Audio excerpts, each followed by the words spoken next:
सुनत है आजकल तो खूब घूमत है। ये बात देखत है आजकल खूब माल पटावत है। अच्छा यार हम पटाई ले। अरे यार ला काहे ना पटा ले भाई अरे माल ना पटा ले ही। पेटों सिंपल तुम ना हम पटावत। अब इनका के बताओ। अरे यार तुका विश्वास न हो। नहीं तू तो इतना बड़ा हो गया है। ना हमारा अच्छा को पटाए ना ये बेटा। एक पटाई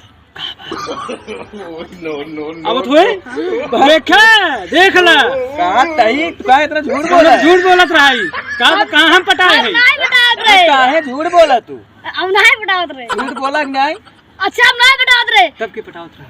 अरे ये कबा बच्ची हमार भाई वो है कबा। अब तू कैसे जान गया कुआवत बाटे? देखा झूठ बोलते हैं देखा तू झूठ बोलते हैं। फोन तू लगाया मैं बताया था कहा था फोन लगाए है ने। लगा रहे लेकिन फिर मैं बड़ी समझ निकाल ले रही। चला जाए लेकिन इस सब दिन कर गंदी बात है। कितने मूली से बोलूं चल। अरे भाई और मस्त। अच्छा हां सही में बवाल ऐसा है नो? हां कल ठीक दूध है हां एक बात खुल यार। हां वो कहती नंबर और निकाले फिर कम से। नो